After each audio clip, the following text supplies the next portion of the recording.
"Which of my daughters do you want?" He answers, "The tallest of them all." Richard Thompson was desperate.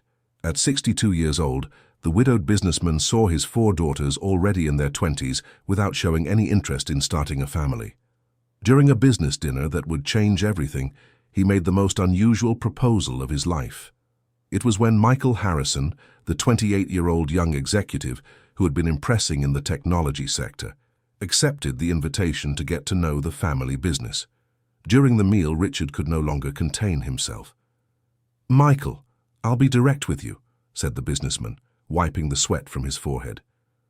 "Which of my daughters do you want?" The restaurant seemed to have fallen silent. Michael almost choked on his wine. "Mr. Thompson, You don't have to give me an answer now. But think about it. They are all well-educated, graduated, and work in the company." Michael took a deep breath, looking directly into the businessman's eyes. "The tallest of them all." The answer came without hesitation, leaving Richard completely confused. His 4 daughters were exactly the same height, 5'5". How could it be the tallest of them all? "What do you mean?" asked Richard, leaning forward. "You asked me which one I want." "I answered," said Michael with an enigmatic smile. "The tallest of them all." Richard ran his hand through his graying hair, trying to understand. Elizabeth, Jennifer, Rachel, and Sarah were born with little age difference between them. 2 were twins, the others were born just 1 year apart. They had all grown up together, studied together, and physically were very similar, including in height. "Michael, my boy, you must be confused. My daughters are all the same height." "I'm not confused, Mr. Thompson. I know exactly what I'm saying." The dinner ended with that tension in the air. Richard returned home to the mansion in Beverly Hills, New York, with his head full of doubts. How to tell the girls about that strange conversation? In the living room, all 4 were watching television when he arrived. Elizabeth, the oldest at 26, worked in the company's finance department. Jennifer and Rachel, the 25-year-old twins, handled marketing and sales respectively. Sarah, the youngest at 23, was finishing her postgraduate studies and already helped in the human resources area. "Girls, we need to talk," said Richard, distressed. "Dad, what happened?" "You look terrible," observed Elizabeth, always the most attentive to details. Richard told them all about the dinner conversation, omitting only the part where he offered one of them as if they were merchandise.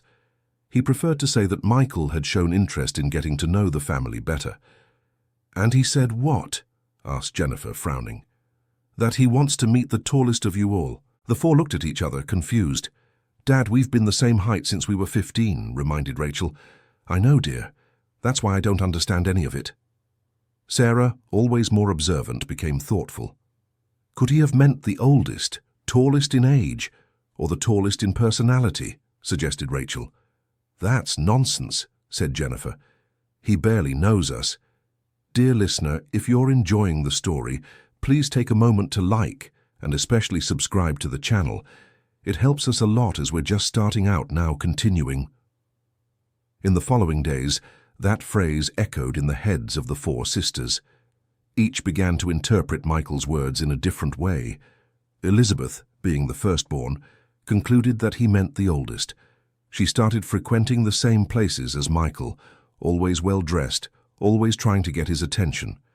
When she met him in the company hallways, she offered coffee, asked about projects, suggested working lunches. "Elizabeth, you've been acting strange," commented Jennifer on a Thursday morning. "I'm just being more professional," replied the sister, adjusting her blazer. But Michael always treated her with politeness and cordiality, without showing any personal interest. He was kind, answered her work-related questions, thanked her for the coffee, but never opened the door for more intimate conversations. Jennifer, in turn, interpreted the word greater as generosity of heart. She began to get involved in volunteer work, always commenting on her charitable actions when Michael was around.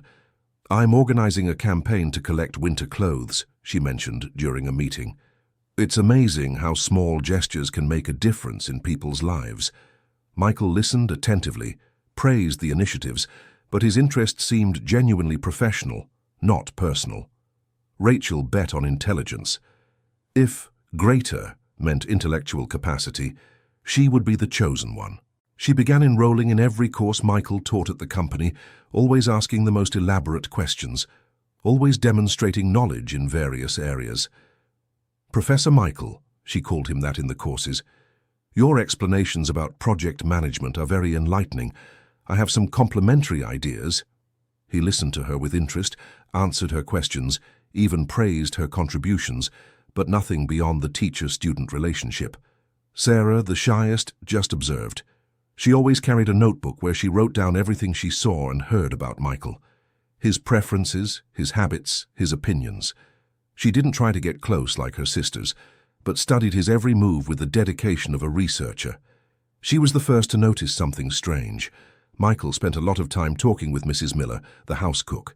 Whenever he came to pick up the sisters for some work commitment, he ended up in the kitchen, drinking coffee and chatting for long minutes. "Have you noticed that Michael always goes to the kitchen when he comes here?" commented Sarah during dinner. "He must like Mrs. Miller's coffee," said Elizabeth, not giving it much thought. "Or maybe it's just politeness," suggested Jennifer. But Sarah wasn't convinced. There was something more in those conversations. One Friday afternoon she decided to investigate. She pretended to be looking for something in the pantry and overheard part of the conversation between Michael and Mrs. Miller. "Do you still remember her?" Michael was asking. "As if it were yesterday, my dear. Your mother was a very special person," replied the cook with affection in her voice.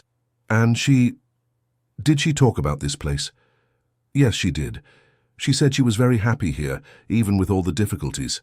Sarah was frozen. Did Michael know the cook from before? And who was this she they were talking about? Mrs. Miller had come to the Thompson house over 20 years ago. She was a 60-year-old widow who took care of the kitchen with the tenderness of a mother. Richard had always treated her well, as did the whole family, but now Sarah discovered there was a connection between her and Michael that no one knew about. That night, Sarah couldn't sleep. On Saturday morning, she sought out Mrs. Miller in the kitchen when she knew she would be alone. "Mrs. Miller, may I ask you a question?" "Of course, my dear. What do you want to know?" "Did you know Michael from before?" Mrs. Miller became tense, nervously stirring the coffee in her cup. "Why that question, Sarah?" "Yesterday I heard you talking about his mother." The cook sighed deeply, as if carrying a weight for a long time. "Sit here, my dear. It's a long story. I have time. Michael's mother was named Grace. She worked in this house for many years before you were born. She was responsible for cleaning and also helped in the kitchen. A hard-working woman, she worked to support her son alone." Sarah felt her heart racing. "What happened to her?" "Your father, well, there was a misunderstanding. Grace was accused of a theft she didn't commit. Her father fired her without even hearing her explanations. And then, she had to leave town to find work. She took Michael, who was about 8 years old at the time. They struggled for years until she managed to settle down somewhere else." Sarah vaguely remembered a brunette woman, always smiling, who used to play with them when they were little. Could it be her? "Mrs. Miller, are you sure it's the same Michael?" "I'm sure, my dear. He recognized me the first day he came here. He said he never forgot this house, nor what happened to his mother." A wave of guilt washed over Sarah. If that was true, Michael wasn't romantically interested in any of them. He had unfinished business with the family. Did he say anything else? "He said he didn't come here for revenge, but for justice. He wants the truth to be known." Sarah needed to tell her sisters, but how? How to explain that the man they were all trying to win over had personal reasons for being there? On Sunday, during the family lunch, she tried to approach the subject indirectly. "Dad, do you remember how many people have worked here at home?" "Sarah, why this strange question?" asked Richard. "Just curious. We spend so much time with Mrs. Miller that sometimes I forget other people have passed through here." "There have been many over the years," replied her father without much interest. "Why?" "Nothing much.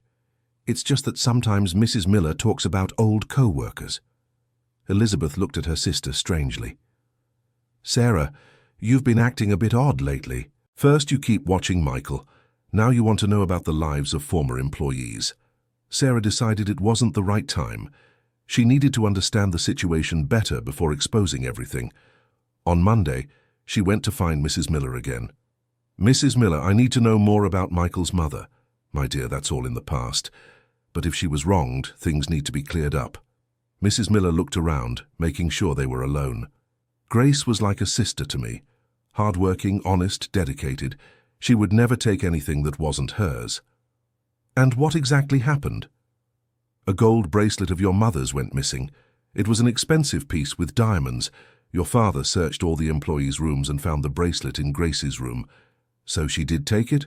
No. Mrs. Miller was emphatic. Someone put that bracelet there. Grace cried, swore on everything sacred that she hadn't taken anything, but no one believed her. And you believe she was innocent? I'm absolutely certain. Grace didn't have a dishonest bone in her body. Sarah grew thoughtful. If Grace was innocent, who had put the bracelet in her room? And why?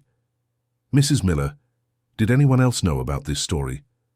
Only the employees from that time, but most don't work here anymore. And my mother? Did she know? Mrs. Miller hesitated. Your mother? She had doubts. She thought your father was too hasty, but at the time she was pregnant with Elizabeth and didn't want to stress about the matter. Sarah knew she needed to act.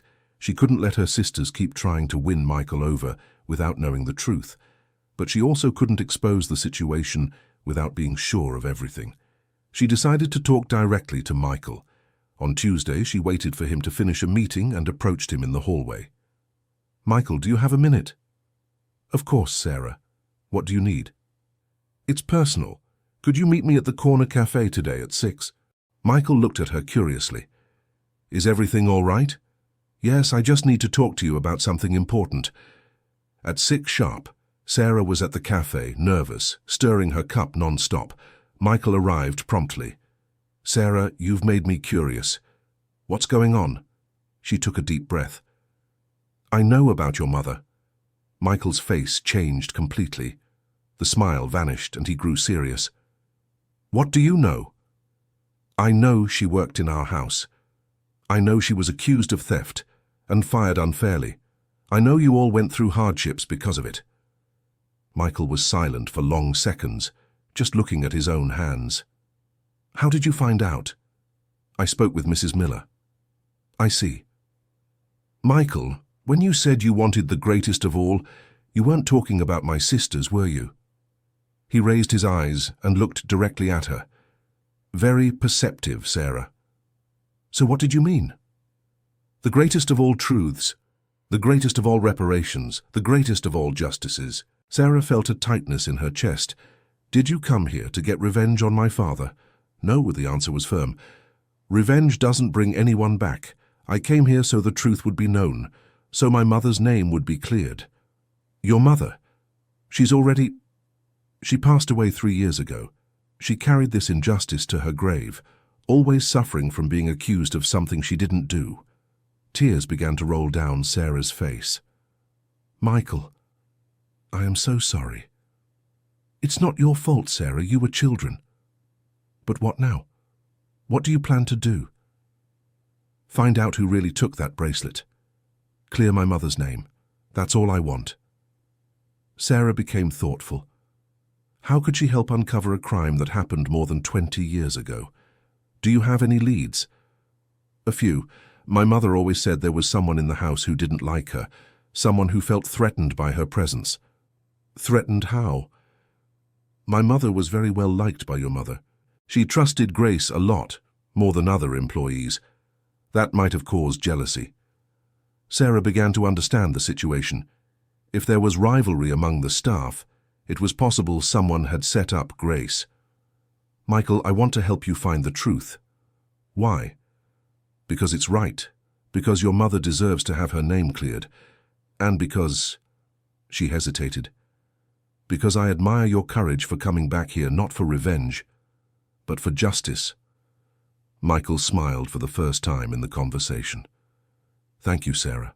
That means a lot to me. But there's one thing. My sisters are all trying to win you over without knowing the truth. That isn't right. I know. I've been trying to be kind, but keep my distance. I don't want to hurt anyone. They deserve to know the truth. I agree. But I need to be careful. Your father cannot know I am Grace's son, At least not yet. Why? Because if he finds out, he might try to push me out of the company before I can prove my mother's innocence. Sarah understood the strategy. Michael needed to be inside the house, to have access to people and information, to be able to solve the mystery. How can I help? Keep observing. You have a gift for it. Maybe you'll notice things I can't see because I'm too emotionally involved. All right. But at some point we will have to tell my sisters. I agree, when the time is right. Sarah returned home with a heavy heart. How could she look at her father knowing he had committed such a great injustice? How could she live with her sisters, seeing them compete for a man who wasn't interested in any of them? On Wednesday, during breakfast, Elizabeth commented, "Dad, Michael seems a bit distant lately. Did I do something wrong?" "Distant how?" asked Richard. "I don't know. Polite, but with no personal interest." "Maybe he's just being professional," suggested Jennifer. "Or maybe he's not interested in women," joked Rachel. "Rachel," her father scolded. Sarah watched everything in silence, knowing the truth she couldn't reveal yet. Dear listener, if you're enjoying the story, please take a moment to like and especially subscribe to the channel. It really helps us who are just starting out. Now continuing. That afternoon, Sarah went back to talk to Mrs. Miller, this time with a specific goal. "Mrs. Miller, do you remember who else worked here during Grace's time?" "Yes, I do. It was me, Grace, the gardener, old Jack, and Deborah." "Who was Deborah?" "A young woman who took care of cleaning the other parts of the house. A bit stuck up, always wanted to be closer to the lady of the house than she really was." "And where is she now?" "I don't know, dear. After Grace left, she also left a few months later. Said she found something better." "Do you think she could have had something to do with the bracelet's disappearance?" Mrs. Miller stopped what she was doing and looked at Sarah. "Dear, why all these questions?" "Mrs. Miller, I think Grace may have been wronged, and if that's true, it needs to be cleared up." "Have you told your father?" "Not yet, but I will. I just want to be sure of everything first. Sarah, stirring up the past can bring consequences. Your father doesn't like to admit when he's wrong. But the truth needs to come out." Mrs. Miller became thoughtful. Deborah was always jealous of Grace. She kept complaining that the lady of the house trusted Grace more than her, said it wasn't fair. "Did she have access to Grace's room?" "Yes. We all had keys to the rooms for cleaning." Sarah felt she was on the right track. "Would you know how to find this Deborah?" "Maybe. I know she had a sister who lived in Queens, but that was a long time ago. I don't know if they still live there." "Would you remember the sister's name?" Rebecca Williams." Sarah mentally noted the name. On Thursday, during her lunch break, she left the company and went to Queens. She asked at a few bakeries and markets if they knew Rebecca Williams. On the third try, at a butcher shop, the owner said, "Mrs. Williams? Of course I know her. Lives up that street, blue house with a white gate." Sarah's heart raced. Would she be able to find Deborah? She rang the doorbell of the blue house. A woman around 50 answered. "Excuse me, are you Rebecca Williams?" "Yes, I am. How can I help you?" "I'm looking for someone named Deborah Williams. I heard she is your sister." Rebecca became wary. "Who's asking?" "My name is Sarah Thompson. I need to talk to her about a job she had many years ago." "Thompson?" Rebecca repeated the last name, thoughtful. "Are you the daughter of that businessman who had a big company?" "I am." "Come in, dear. Let's talk." The house was simple but tidy. Rebecca offered coffee and cookies. "My sister worked at your family's house a long time ago." "Exactly. That's what I wanted to talk to her about. She's not here anymore. Moved upstate after she got married, but why do you want to talk to her?" Sarah decided to be honest. "Rebecca, I'm trying to clear up a situation that happened back then. An employee was accused of theft and fired, but I have doubts about whether she was really guilty." Rebecca's face changed. "Are you talking about Grace?" "Yes. Did you know her?" "I did. Deborah always complained about her." "Why?" Rebecca hesitated, nervously stirring her coffee cup. "My dear, that was so long ago." "Rebecca, please, it's important." Deborah was very ambitious, wanted to get ahead in life. get out of that situation, thought that working in a rich person's house would help her do that. And Grace was in the way of her plans. In a way, yes. The lady of the house trusted Grace a lot. She was the one who took care of the most important things, the expensive clothes, the jewelry. Deborah was left with the heavy cleaning. Sarah felt she was getting close to the truth. Rebecca, did your sister ever comment about the bracelet theft? Rebecca became visibly uncomfortable. Why do you want to know that? Because I think Grace was innocent. And if she was, what does that change now? It changes that an entire family was destroyed by a false accusation. Change that a boy grew up thinking his mother was a thief. Change that an honest woman carried that shame to her grave. Rebecca started to cry. I knew this would cause trouble one day. Do you know something about it? Deborah came home that day with a gold bracelet. She said an old employer had given it to her as a bonus. Sarah's heart almost stopped. Do you believe it was my mother's bracelet? At the time, I thought it was strange. Deborah had never received anything valuable from any employer, but she swore it was a gift. And then? What happened to the bracelet? She sold it, said she needed the money to move. Sarah had the proof she needed. Now she just had to confirm it with Deborah herself. Rebecca, where exactly does your sister live? In Saratoga Springs. She married a local merchant there. Would you have the address? I do, but my dear, think carefully about what you're doing. This could cause a lot of trouble. It already has, Rebecca. 20 years ago. Sarah returned home with Deborah's address. Now she needed to decide how to proceed.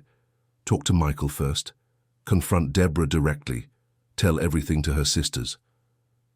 On Friday, she sought out Michael again.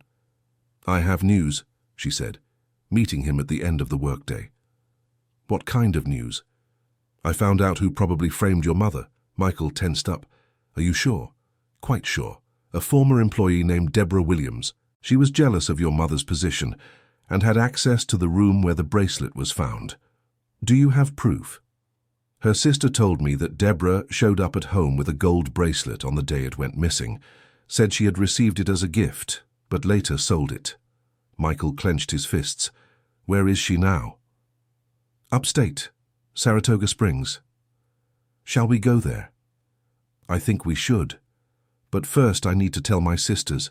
I can't lie to them anymore. You're right. When do you want to do that? This weekend, Saturday night when we're all at home. Michael nodded in agreement. And then we go after this Deborah. Exactly. On Saturday night, Sarah gathered her 3 sisters in her room. Girls, I need to tell you something important. About Michael? Asked Elizabeth hopefully. About Michael, yes, but it's not what you're thinking. Sarah told the whole story. Michael's mother, the theft accusation, the unfair dismissal, the hardships they faced, the real reason Michael was there. When she finished, the 3 sisters were in shock. You mean he was never interested in any of us? Asked Jennifer. Not romantically. He came here to clear his mother's name. And did Dad know he was Grace's son? Rachel wanted to know. He still doesn't know. Elizabeth, always the most rational, asked the question they were all thinking. Sarah, are you sure this Grace was innocent? I am. And more. I found out who probably framed her. The sisters listened in silence as Sarah told them about Deborah Williams and the conversation with Rebecca. This is very serious, said Elizabeth. If it's true, Dad committed a terrible injustice. And what are we going to do? Asked Rachel. We're going to help Michael discover the whole truth. It's the least we can do. Jennifer was thoughtful. But how are we going to tell Dad? He'll be devastated when he finds out he condemned an innocent woman. We'll tell him when we have definitive proof, decided Sarah. On Sunday, Michael arrived early to pick up Sarah. They were going to Saratoga Springs together to talk to Deborah, but he didn't expect to find the other 3 sisters also ready to travel. They want to come too, explained Sarah. I don't know if that's a good idea.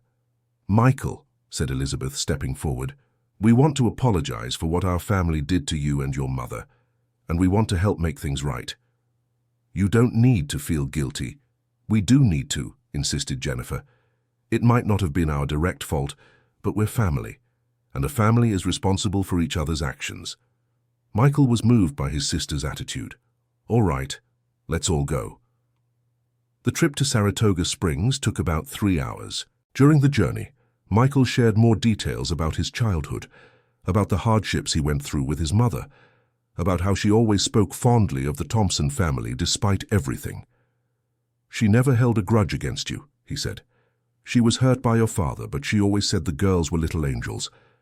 The 4 sisters felt even more determined to help. They arrived at the address in the middle of the afternoon. It was a well-kept middle-class house in a residential neighborhood. Sarah rang the doorbell. A woman of about 45 answered. She had dark hair, was a little overweight, with her hair tied in a ponytail. "Deborah Williams." "That's me." "Who are you?"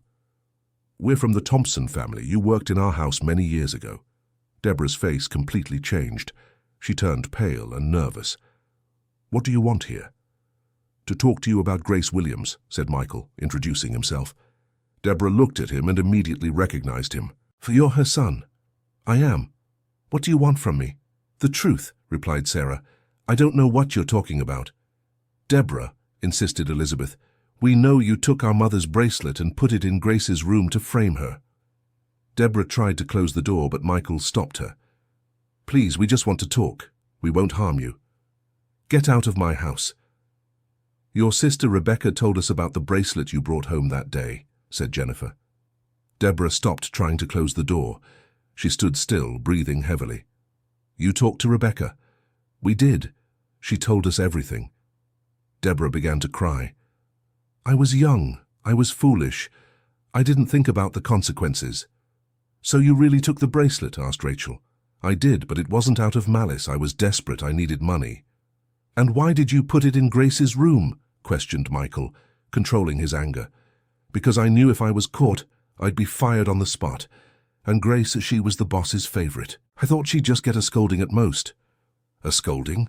Michael raised his voice. "My mother was humiliated, fired, destroyed. I didn't know it would be like that. I thought your father would give her a chance to explain. You knew she was innocent and let her take the blame." Deborah was crying copiously now. "I regretted it later. When I found out you had left town, I wanted to confess, but it was already too late."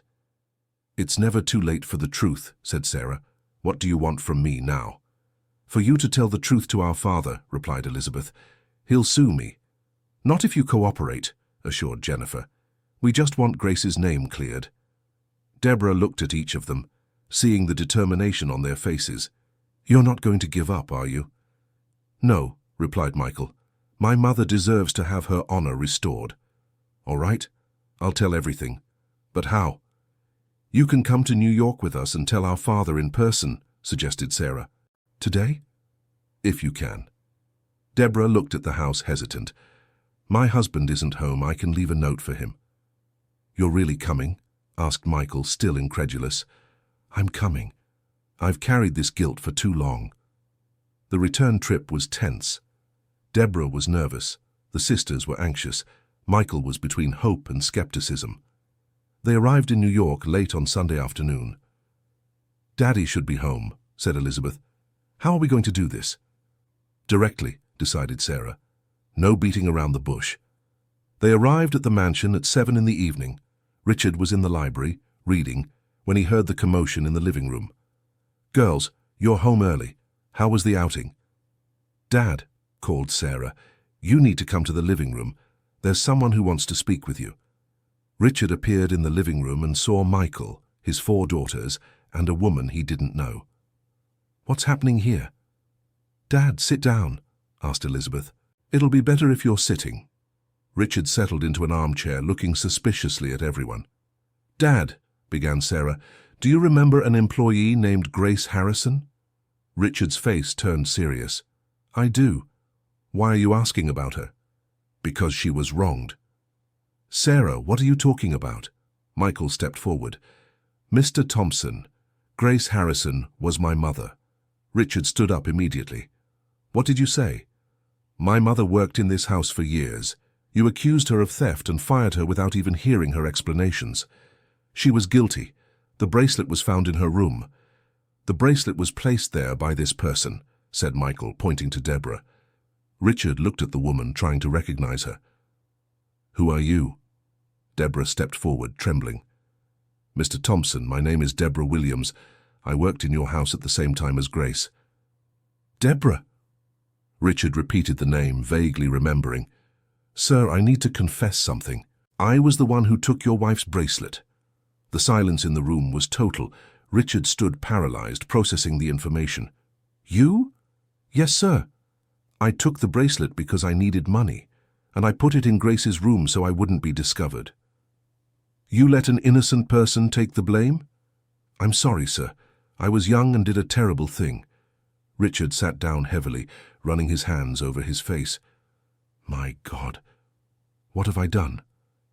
Dad, said Jennifer, approaching, we know it was a mistake. A mistake? Richard looked at Michael. I destroyed your mother's life. I destroyed both of your lives. Mr. Thompson, said Michael, controlling his emotion. My mother passed away 3 years ago, carrying the shame of that accusation. Richard began to cry. Son, forgive me. Forgive me for God's sake. Mr. Thompson, I didn't come here for your tears. I came so the truth would be known.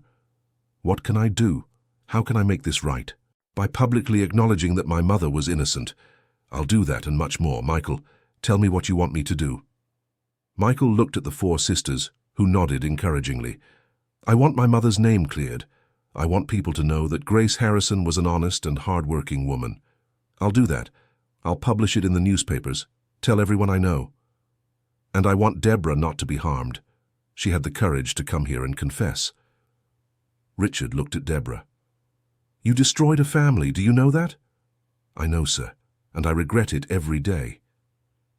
Dad, intervened Sarah, what's important now is to fix the mistake, not punish someone who's already punished herself her whole life.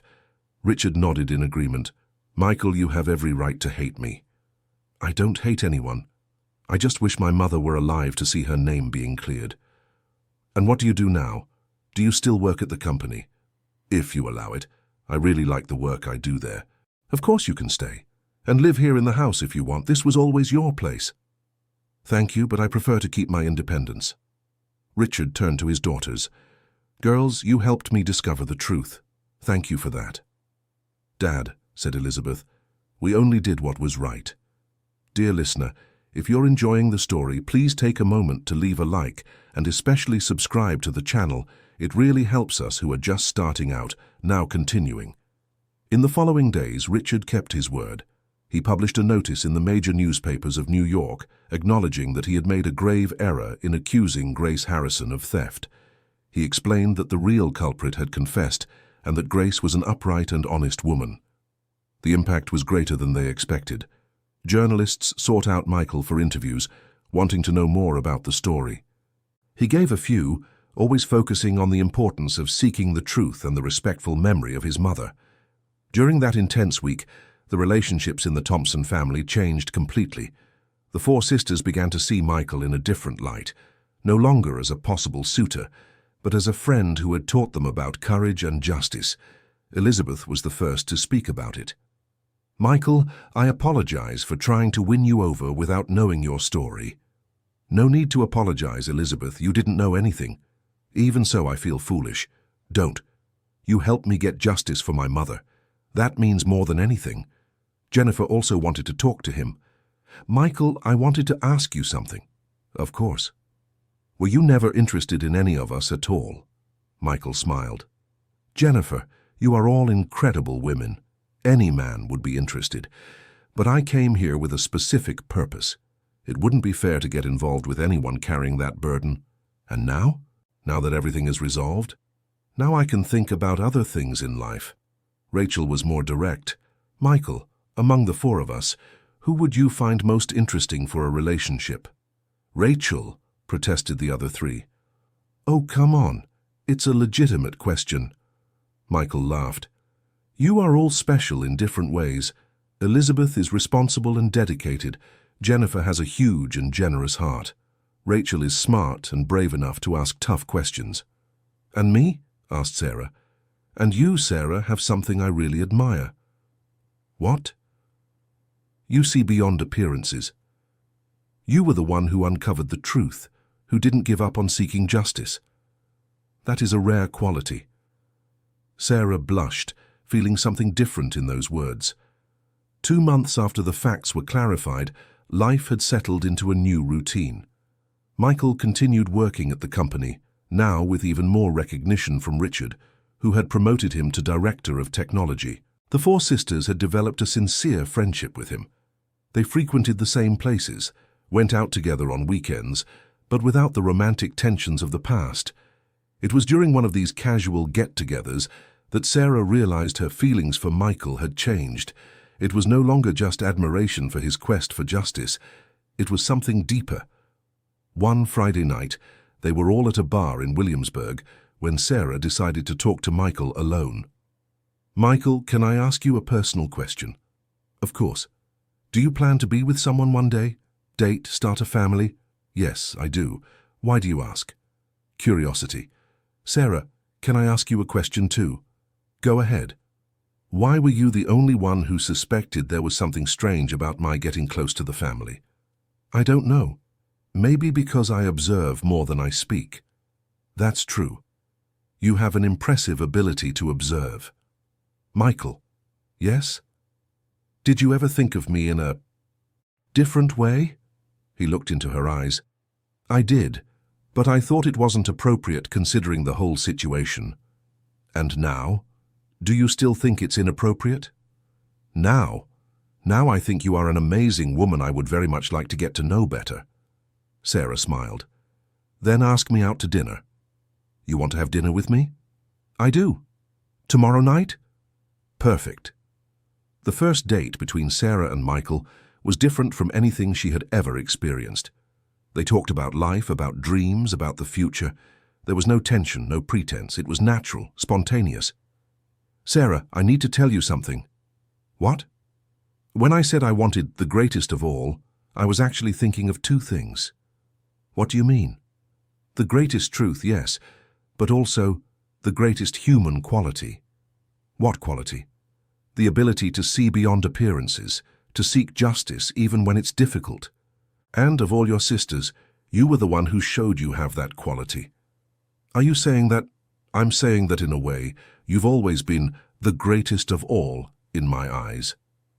Sarah was moved. "Michael, you know this changes everything between us, right?" "I know. And are you willing to accept this change?" "I am." The relationship between Sarah and Michael developed gradually, with the knowledge and support of the entire family. Richard especially saw in that relationship a way to somehow make up for the mistakes of the past. The 3 sisters were genuinely happy for their youngest sister. They had overcome any resentment and understood that true love doesn't follow conventions. 6 months later, during a family gathering, Michael made an announcement. "Everyone, Sarah and I have some news to share." "Are you getting married?" asked Elizabeth excitedly. "We are," confirmed Sarah, showing the engagement ring. The whole family celebrated. Richard was especially emotional. "Michael, would you give me the pleasure of considering you my son?" "Mr. Thompson, I would be honored. And I want to make a proposal to you." "What proposal?" asked Sarah. "I want to turn the company into a family partnership. Divide the shares equally among the 5 people I consider my children. You 4 and Michael." "Dad, you don't have to do this," said Jennifer. "Yes, I do. It's the way I found to build something new on the foundations of what was destroyed in the past." Sarah and Michael's wedding ceremony was held a year later in an elegant hall in New York. The most emotional moment was when Richard gave a speech mentioning Grace Harrison, honoring the memory of the woman who had raised the extraordinary man who was becoming part of the family. "Grace, wherever you are," said Richard, looking up at the sky, "your son has found the love and justice you so deserved in life." Michael cried throughout the entire speech, feeling that his mother's story had finally been completed in a dignified way. The honeymoon was in Aspen, a place Sarah had always dreamed of visiting. During a walk in the late afternoon, she asked, "Michael, do you think your mother would approve of our marriage?" "I'm sure she would. She always said that true love appears when we least expect it and in the most unexpected ways." And did you expect to fall in love with one of the daughters of the man who fired her? Never. But life has these surprises, doesn't it? It does, and thank goodness. 2 years later, Sarah gave birth to a girl. The chosen name was Grace, in honor of the grandmother she would never know, but whose legacy of honesty and courage lived on through her father. The family business prospered under the management of the 5 partners. Each contributed their specific skills, creating a harmonious and productive work environment. Richard, now a grandfather, had found the peace he had been searching for years. Knowing that he had made up for his mistakes and that his family was united, gave him a sense of completeness he had never experienced before. During little Grace's baptism, Mrs. Miller, who continued as the family cook, made an observation that touched everyone. "Have you seen how life goes around? Mother Grace left this house wronged, and now daughter Grace returns as the family's little princess." "It's true, Mrs. Miller," agreed Sarah.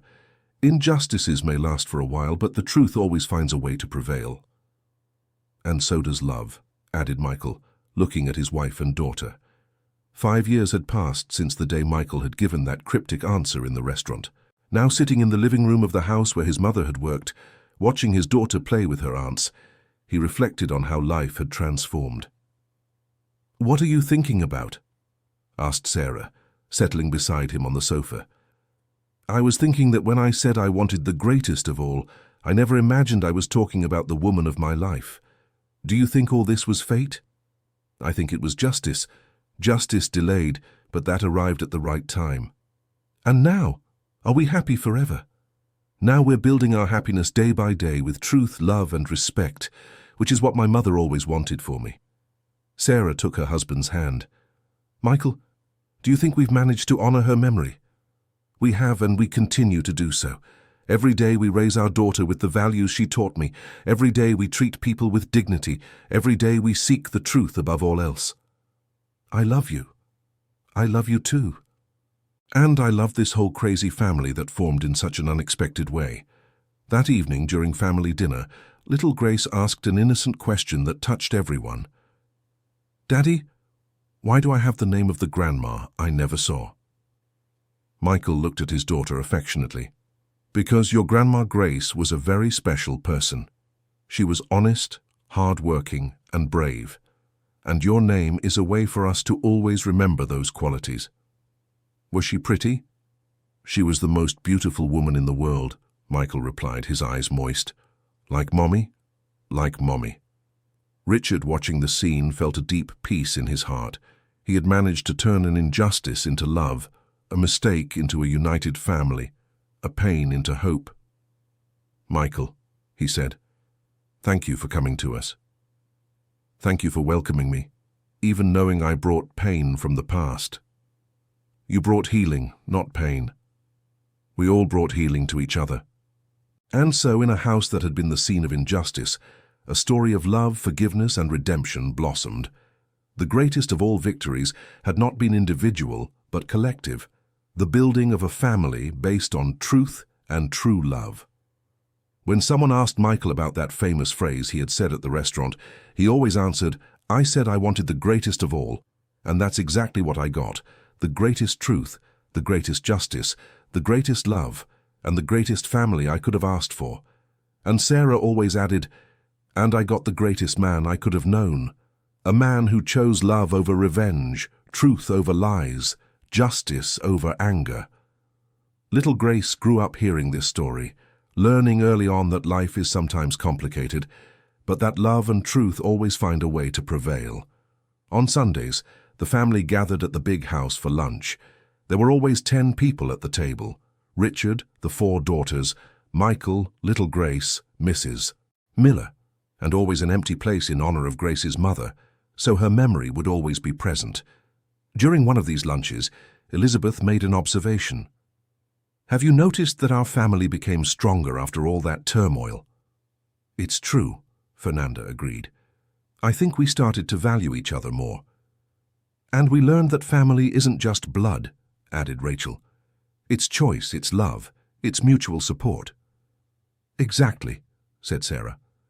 "Michael was always part of this family, even before we knew." Richard raised his glass of wine. "A toast to Grace Harrison, the woman who raised the man who completed our family. Everyone raised their glasses in a moment of respectful silence and gratitude. "And a toast to our little Grace," added Michael, "who represents the continuation of everything good in this story." "And a toast to us," Sarah concluded, "who knew how to turn pain into joy, wrong into right, separation into union." The girl Grace, even though small, raised her little juice cup, imitating the adults, not fully understanding the meaning of the moment, but feeling that it was something important and good. Years later, when she grew up and understood the whole story, she would know she had been born into a home built on the strongest foundations that exist: truth, justice, forgiveness, and love. And whenever someone asked about the origin of her family, she would proudly tell the story of the man who sought the greatest of all and found far more than he ever imagined: an entire family ready to love and be loved. End of story. And what did you think of this story of perseverance and love? Were you able to feel the emotion of every twist and turn? Leave a comment sharing what touched you most in this narrative. If you have a remarkable family story to share, we would love to read it in the comments. Don't forget to leave your like and subscribe to the channel so you don't miss other moving stories like this one.